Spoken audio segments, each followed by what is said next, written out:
In episode 4 of Operation Blackout, I'm going to be deleting this chrome Screaming Eagle air cleaner, and I'm going to be replacing it with this gloss black Arlen Ness Monster Sucker air cleaner. Then I'm going to be ditching my chrome Cobra exhaust for a matte black Bassani sweeper exhaust system. So the first thing to do is to remove the chrome Screaming Eagle air cleaner. Then remove these 3 bolts that secure the air cleaner element onto the air cleaner body.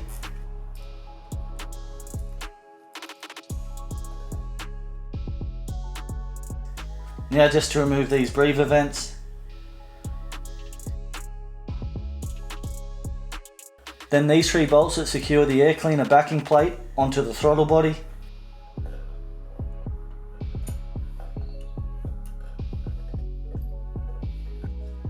And once they're removed, I can go ahead and remove the head breather bolts that mount the backing plate to the engine.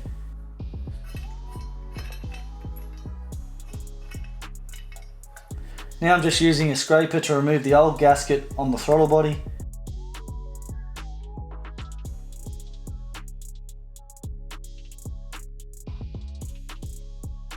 Now that's all nice and smooth. I'm going to apply a little bit of grease to the throttle body just so it will hold the new gasket in place.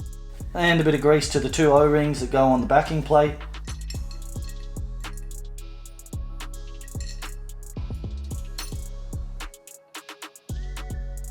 Now to tighten down the bolts that secure the backing plate onto the throttle body. Then the bolts that go into the heads. And as you can see, this air cleaner doesn't have breather bolts that vent directly into your throttle body, so you're going to get nice clean air going into your throttle body, as opposed to the Screaming Eagle air cleaner that has breather bolts that vent hot oily mist directly into your throttle body. Now I'm just applying this rubber O-ring. Bit of Loctite onto the bolts that secure the front of the air cleaner onto the housing. And to tighten those 3 bolts down.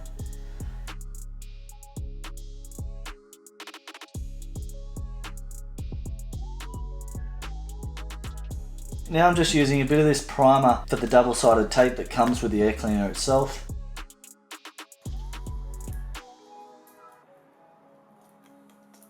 And to stick the air cleaner onto the metal housing.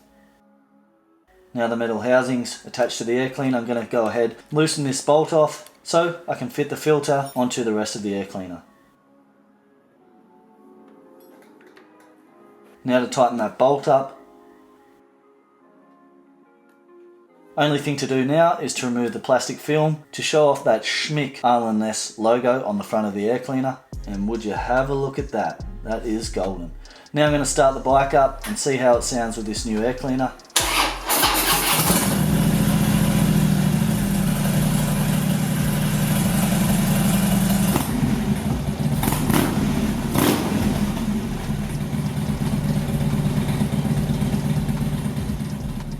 And it seemed to start up nicely, no issues there. Now I'm going to move on to removing this chrome Cobra exhaust, and there is absolutely nothing wrong with this 2-in-1 exhaust. In fact, it probably performs better than the 2-to-2 pipes that I'm going to install. But hey, I want this bike to be all black, and I don't really like the style of this exhaust.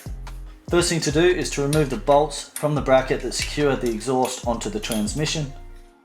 Once that's loose, I can go ahead and disconnect my O2 sensors, starting with the front one, then removing the seat to access the rear O2 sensor. As you can see here, just disconnect it.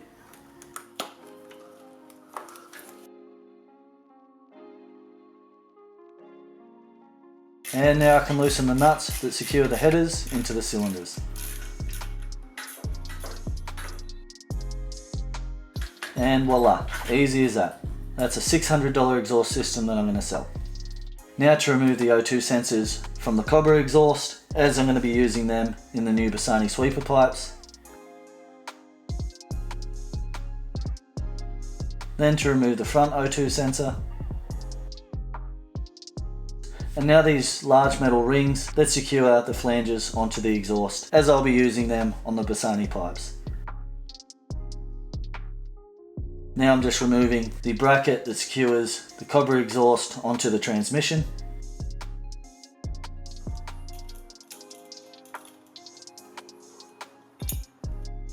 And to replace that mounting bracket, with the new mounting bracket that the Bassani pipes are going to mount to.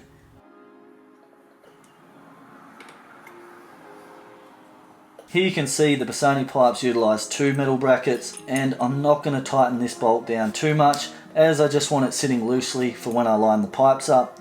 Once the pipes are all mounted, then I'll go ahead and tighten down the rear mounting bracket. Now I'm going to install the O2 sensors into the Bassani pipes.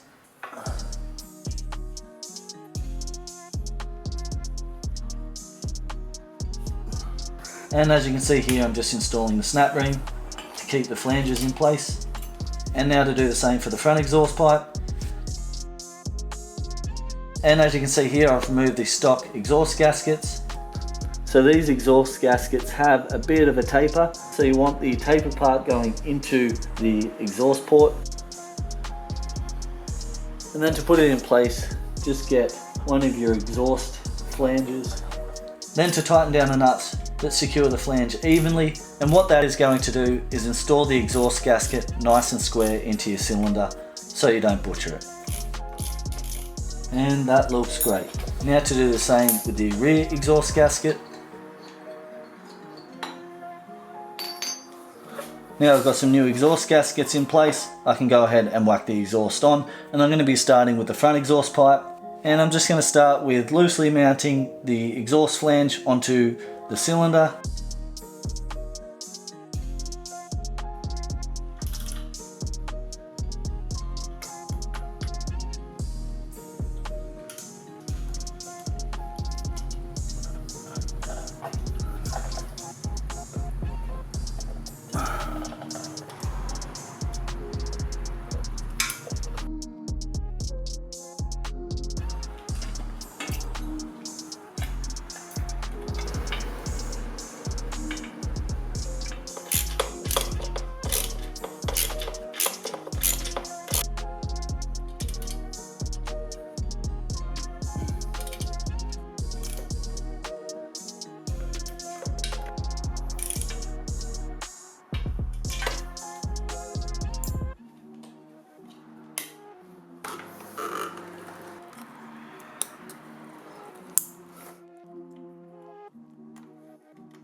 Now with the exhaust on, I'm going to whack the seat on. Then I'm going to give the pipes a nice clean with some detergent just to remove all the oily fingerprints that I've left on the pipes from installing them. As when I start the bike up, I don't want all that oil baking into the paint. And here's the moment of truth. Now to start the bike up.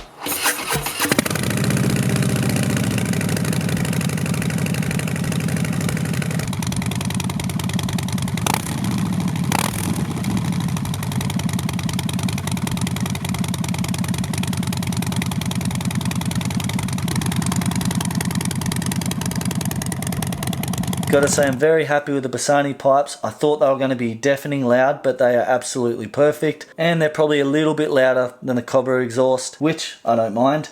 Now the final thing I'll be doing in this vid is installing a Lepera kickflip 2-up seat. The only thing you have to do here is whack on the mounting bracket, as it doesn't come assembled in the box. Then I'm going to be reusing the stock mounting nut on the rear fender that mounts a seat to it.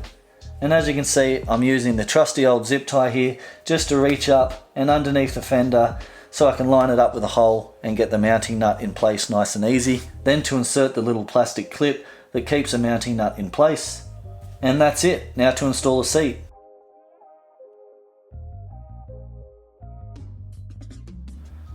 Now what I've got here is some leather conditioning wax, and I use this on all my brand new Harley seats, as what the wax does is provides a little bit of a barrier over all the stitching in the seat to prevent water from seeping into the foam. Look, I know you're still going to get water going through the stitching, but it's just a little preventative measure, and it also conditions the leather so it lasts forever. Bam, that is the Lepera kickflip seat installed and all greased up. Now let's take a look at the bike. And that is job done on my 2015 Harley Street Bob. Gotta say, I absolutely love the way it looks, and I'm really glad I blacked out the bike. I know it's not for everyone, but hey, I absolutely love it. Drop a comment below and let me know what you think of the blackout look on the Dyna, as I'm curious to know what everyone's thoughts are. But that's gonna do it for this one, guys. Thanks very much for watching, and as always, I'll catch you in the next one. See ya.